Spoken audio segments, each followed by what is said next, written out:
तो भाई अब तक हम देख चुके हैं फैराडे लॉ की डेफिनेशन। फैराडे लॉ की डेफिनेशन हम देख चुके हैं। उससे रिलेटेड ना हमें क्वेश्चन देखने क्या है।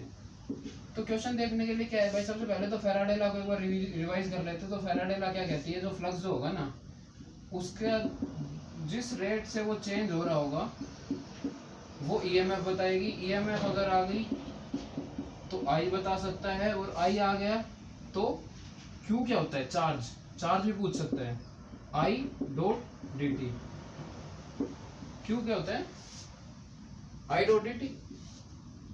तो एक बार अगर आई आ गया तो तेरे पास क्या आ जाएगा, क्यू। तू चार्ज भी निकाल सकता है। तो तेरे से क्वेश्चन में क्या पूछ सकता है, तेरे से क्या पूछ सकता है, ईएमएफ इंड्यूस पूछ सकता है, करंट पूछ सकता है, और चार्ज पूछ सकता है। ये तीनों चीजें हम निकाल सकते हैं, हमारे पास फॉर्मूला है। तो हमें सीधी सी बात है, एक चीज पता होना चाहिए, सब कुछ निकाल सकते हैं। D phi change in flux. तो अलग अलग क्वेश्चन होगा, अगर फ्लक्स में चेंज नहीं होगा तो सारे रिजल्ट जीरो हो जाएंगे, ये भी जीरो, ये भी जीरो और ये भी जीरो। तो क्वेश्चन के अकॉर्डिंग हम देखते हैं कि अलग अलग क्वेश्चन में क्या क्या सिनेरियो क्रिएट होता है हमारे, और किससे हम निकाल सकते हैं चेंज इन फ्लक्स। तो देख भाई, पहला क्वेश्चन क्या कह रहा है, पहला क्वेश्चन कह रहा है कि ये तेरे पास मैग्नेटिक फील्ड है अंदर की तरफ, और मैग्नेटिक फील्ड की जो वैल्यू है ना वो है बी नॉट टी स्क्वायर। इसका मतलब है बी नॉट एक कांस्टेंट है, लेकिन टाइम के साथ डिपेंड कर रही है बी की वैल्यू। इसका मतलब बी कांस्टेंट नहीं है, तो बी क्या है, एक वेरिएबल है। क्या दे रखा है, ये तेरे पास एक रिंग है और रिंग की रेडियस है कितनी, आर। तो ये कहा गया है कि इसके अंदर से कितना करंट पास करेगा वो बताओ। तो दिमाग में क्या आना चाहिए, करंट पास क्यों करेगा, क्यों करेगा। बी कांस्टेंट नहीं है, बी चेंज हो रहा है। अगर बी चेंज हो रहा है इसका मतलब बी इंटू ए, वही बात है। एरिया का बीच का एंगल तो कितना हो गया, जीरो ही हो गया। वो तो कोस जीरो की वैल्यू 1 होगी, ठीक है। तो बी इंटू ए, तो ए तो कांस्टेंट है क्या, पाई आर स्क्वायर। लेकिन बी की वैल्यू कितनी है, बी नॉट टी स्क्वायर। तो टाइम के साथ बी चेंज होगा तो फ्लक्स चेंज होगा, और फ्लक्स में अगर चेंज हुआ तो एक ईएमएफ इंड्यूस होगी, और उस ईएमएफ को अगर मैं रेजिस्टेंस से डिवाइड कर दूंगा तो मेरे पास क्या आ जाएगा, करंट। इसका रेजिस्टेंस मान ले दे रखा है एक्स, आर नहीं मान सकते, थोड़ी कंफ्यूजन हो जाएगी, तो इसको दे रखा है एक्स, ठीक है। तो सीधी बात है, मेरे पास दिमाग में क्या आया, ईएमएफ क्या होती है, minus d phi by d t, ठीक है भाई। डी फाई मतलब फ्लक्स, फ्लक्स में चेंज कितना आ रहा है जी, ठीक है। तो हम क्या करेंगे, फ्लक्स क्या हो गया, b naught T square into pi r square, ये रहा, डिवाइडेड बाय डी टी। ये वैल्यू अगर मैंने निकाल दी तो मेरे पास ये आ जाएगा, ई को मैं एक्स से डिवाइड कर दूंगा तो आई आ जाएगा। अब ये सोल्व कैसे करूं, बी नॉट कांस्टेंट है, पाई कांस्टेंट है, आर स्क्वायर कांस्टेंट है, टी स्क्वायर का डिफरेंशिएशन डी टी के विद रिस्पेक्ट टू टी, और लिमिट क्या है, टाइम 0 से टी, टी टाइम पे पूछा है। अगर मान ले ये पूछे कि 2 सेकंड बाद करंट कितना होगा, 2 सेकंड पे करंट कितना होगा, तो टाइम की वैल्यू यहाँ 2 पुट कर देंगे क्वेश्चन के हिसाब से। तो कुल मिला के तेरे पास क्या आ गया, ई आ गया, इसको एक्स से डिवाइड कर दे, ये क्या आ गया तेरे पास, आई। तो क्वेश्चन देखते ही दिमाग में आना चाहिए कि करंट पूछा है तो करंट आ ही क्यों रहा है, क्यों आ रहा है, बी चेंज हो रहा है, बी चेंज हो रहा है तो फ्लक्स चेंज हो रहा है। फ्लक्स क्या होता है, बी इंटू ए, एरिया तो कांस्टेंट है, फ्लक्स ये बी चेंज हो रहा है, बी चेंज हो रहा है तो फ्लक्स में चेंज हो रहा है, फ्लक्स में चेंज हो रहा है, ईएमएफ इंड्यूस होगी, कितनी होगी, d phi by d t. ये पुट किया। अब कितने भी क्वेश्चन बना ले, बी नॉट टी स्क्वायर, इसको बी नॉट टी कर दे, ये बी नॉट टी कर दे, बी नॉट टी करेगा तो डिफरेंशिएशन क्या आ जाएगा, 1।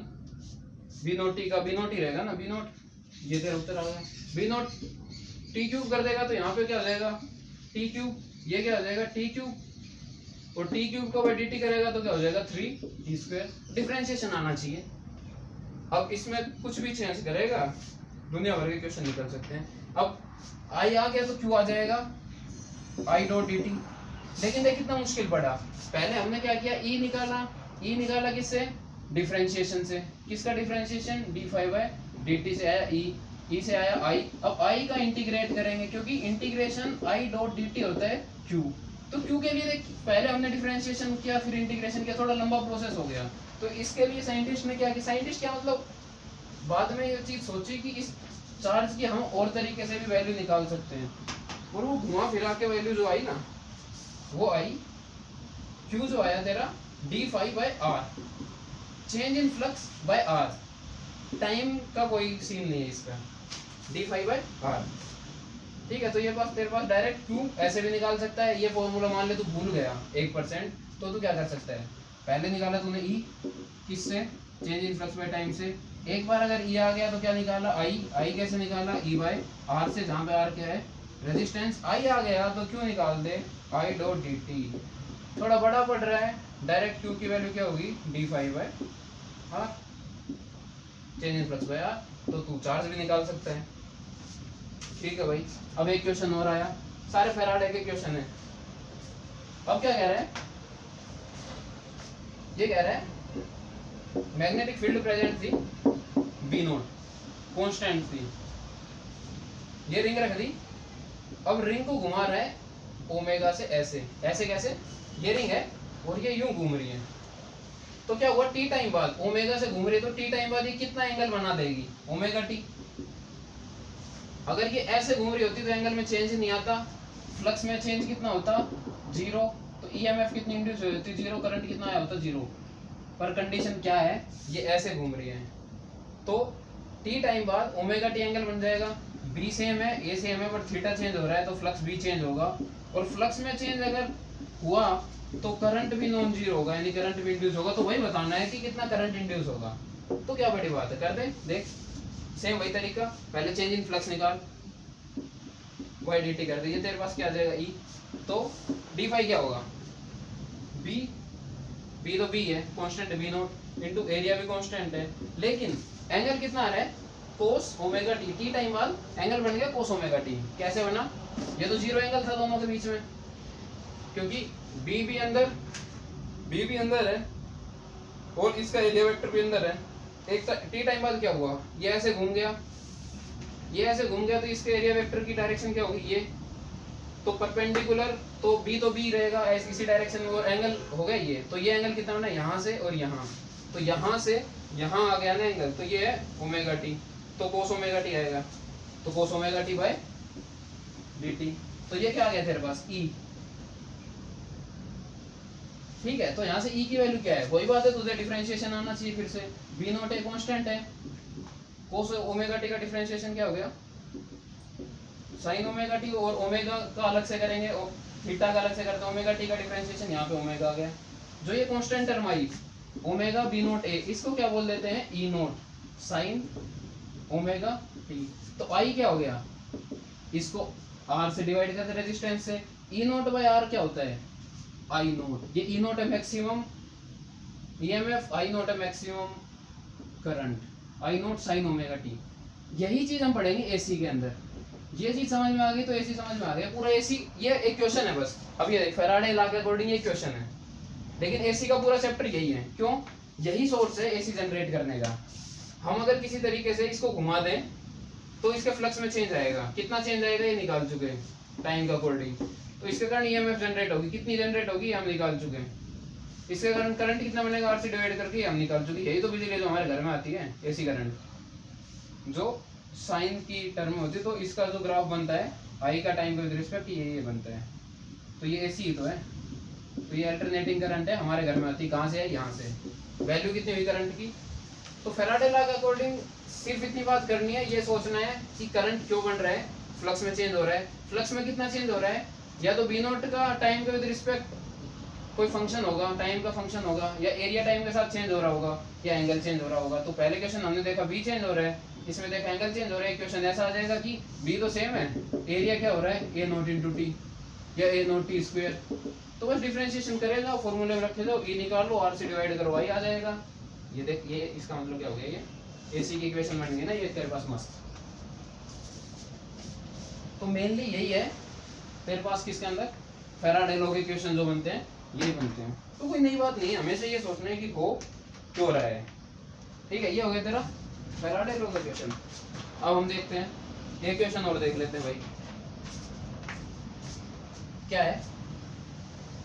अच्छा ठीक है, इनफाइनाइट वायर है तो है भाई।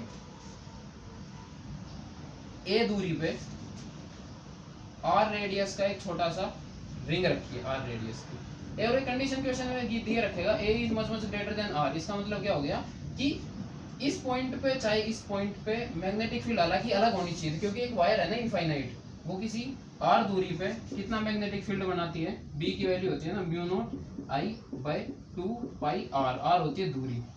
तो यहाँ पे तो दूरी है a और यहाँ पे दूरी है a प्लस r।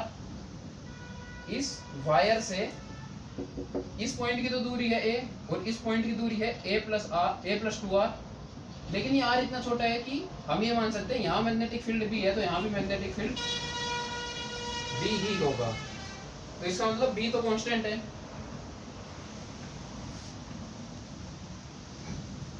ठीक है, अगर कांस्टेंट करंट है तो ये b कांस्टेंट होगा, यहाँ भी कांस्टेंट, यहाँ भी कांस्टेंट, एरिया है ही कांस्टेंट, थीटा चेंज हो नहीं रहा।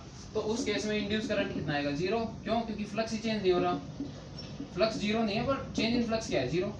हमें तो change in flux by time निकालना होता है ना, ई, तो ई भी क्या हो गया जीरो, आई भी क्या हो गया जीरो। अगर इसके अंदर करंट वेरिएबल होगा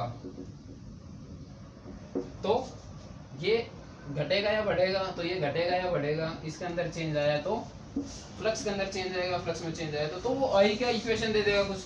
मान लिया कह दी आई चेंज हो रहा है आई नॉट टी स्क्वायर का अकॉर्डिंग, तो यहाँ पुट कर b आ गया, तो b की वैल्यू क्या बन जाएगी, म्यू नॉट, अब की बार i कांस्टेंट नहीं है, I not T square by 2 pi r, ये भी आ गया। एरिया तेरे पास क्या है, पाई r स्क्वायर इसका, तो b आ गया, ये आ गया, थीटा जीरो है तो क्या आ गया तेरे पास, फ्लक्स कितना आ गया, b into A by d T कर दे, बाई डी टी कर दे, यही तेरे पास क्या होगा e, तो e की वैल्यू क्या आएगी, b a by d t. तो a तो कांस्टेंट है पाई r स्क्वायर, b में कांस्टेंट टर्म कौन कौन सी है, mu naught I naught by 2 pi r constant है, तो ये क्या बचा t स्क्वायर, तो t स्क्वायर बाय dt वही बात आ गई। इसको डिफरेंशिएशन, इसका डिफरेंशिएट, इसको जब डिफरेंशिएट करेगा तो क्या आ गया, t स्क्वायर का क्या बन गया 2t, 2 से 2 कैंसिल हो गया। ये जो वैल्यू है ये किसकी आई, e की, इसका रेजिस्टेंस गिवन है r, तो इसके अंदर करंट कितना फ्लो करेगा r। ये पूछ ले किस डायरेक्शन में फ्लो करेगा, तो सोच टाइम के विद रिस्पेक्ट करंट बढ़ रहा है, मैग्नेटिक फील्ड अंदर बना रहा था ये, और I अगर बढ़ रहा है तो B भी बढ़ रहा है। तो जब ये करंट यहाँ पे इंड्यूस हुआ तो इसने कहा मैं क्यों आया, तो आसपास के लोगों ने कहा भाई इसके अंदर ना B बढ़ रहा था, तो बोला ठीक है इसके कारण मैं आया हूँ ना, मैं इसी का अपोज करूंगा। ये अगर अंदर की तरफ है ना, मैं बाहर की तरफ मैग्नेटिक फील्ड बनाऊंगा। तो इंड्यूस करंट बाहर की तरफ मैग्नेटिक फील्ड कब बना सकता है, बाहर की तरफ, अंगूठे को करो बाहर की तरफ और जो फिंगर दिखाई वो करंट की डायरेक्शन, इसका मतलब करंट किस साइड फ्लो करेगा, एंटी क्लॉकवाइज। ये किसकी एप्लीकेशन है, लेंज लॉ की। ये जो सोल्व किया ये किसके कारण हो गया तेरा, फैराडे लॉ के कारण। तो दोनों के कारण तू कंप्लीट इंफॉर्मेशन दे सकता है। एक और क्वेश्चन है देख, काफी सही है, तो ये फैराडे का ही है। दिमाग में बस ये आना चाहिए कि चेंज हो क्यों रहा है, चेंज हो ही क्यों रहा है, करंट में चेंज आ रहा है, बी में चेंज आ रहा है। क्वेश्चन में ये पूछा कि चलो बताओ इंड्यूस्ड करंट, मेरे दिमाग में हमेशा ये बात आती है कि भाई इंड्यूस करंट तो मैं बता दूंगा, पहले ये तो सोच कि करंट इंड्यूस क्यों हो रहा है, तो तुम्हें काज पता चलेगी कि किस कारण से फ्लक्स चेंज हो रहा है, बी में चेंज है या ए में चेंज है या फिर थीटा में चेंज है। हर एक क्वेश्चन हम कर चुके हैं उसका। एक देख, ये काफी सही क्वेश्चन है। ये है तेरी वायर, आई कितना है, आई नॉट इंटू टी, भाई इसके अंदर भी वेरिएबल करंट है। अब कोई ऐसी सिचुएशन है, ए दूरी पे ये स्क्वायर रखा है और इसकी लेंथ है क्या, एल, ठीक है। इसके अंदर करंट इंड्यूस बता। पहली बात, इसके अंदर करंट कितना होगा अगर इस पूरे लूप का रेजिस्टेंस आर है, तो करंट बताना है, आर है मेरे पास। अगर मुझे ई पता चल जाए, आर से डिवाइड कर दूं तो मेरे पास करंट आ जाएगा। ये ई कैसे पता चलेगा, ये ई पता चलेगा d phi by d t से। फ्लक्स में चेंज हो रहा है या नहीं, सोच के देख। करंट टाइम के साथ चेंज होगा तो बी चेंज होगा, क्योंकि बी डायरेक्टली प्रोपोर्शनल है आई के, क्योंकि वो होता है ना बी बराबर म्यू नॉट, अभी तो फॉर्मूला लिखा है mu naught I by 2 pi r, तो आई के डायरेक्टली प्रोपोर्शनल है। लेकिन एक दिक्कत आ गई इस केस के अंदर, क्या, पहले वाले क्वेश्चन में क्या दे रखा था, पहले वाले क्वेश्चन में दे रखा था कि जो ये दूरी थी काफी बड़ी थी आर से, जैसे ए मच ग्रेटर था आर के, यहाँ पे कुछ ऐसा नहीं गिवन। तो सोच के देख कि इस जगह की दूरी कितनी है, यहाँ से ए प्लस ये समथिंग, इस जगह की दूरी ए प्लस ये लेंथ, इस जगह की दूरी ए प्लस ये एल, तो हर जगह पे आर चेंज हो रहा है। और बी क्या था, mu naught I by 2 pi r, यानी कि अब करंट भी वेरी कर रहा है और आर भी वेरी कर रहा है। तो उस केस के अंदर तो हमने डायरेक्ट कर दिया था कि आई का डिफरेंशिएशन कर दिया था। अब क्या है, अब इंटीग्रेट करना पड़ेगा। इंटीग्रेट क्यों करना पड़ेगा, वो समझ में आई गई बात कि ये दूरी अलग है, तो इस जगह पे जो फ्लक्स में चेंज आएगा वो अलग बी के कारण आएगा, इस जगह जो फ्लक्स में चेंज आएगा वो अलग बी के कारण आएगा। तो इसलिए हमने क्या किया, इंटीग्रेट किया। इंटीग्रेट करने के लिए क्या किया, कोई भी एक सेगमेंट मान लिया मस्त थोड़ी सी थिकनेस का, इसको मान लिया dx, कितनी दूरी पे है, x दूरी पे। अब सोच सिर्फ इस इसका निकाल दे, इतने इतने सेगमेंट का, वो कैसे निकाल सकते हैं तू, वो तो मैं निकाल दूंगा। कैसे, b into A change in flux per unit time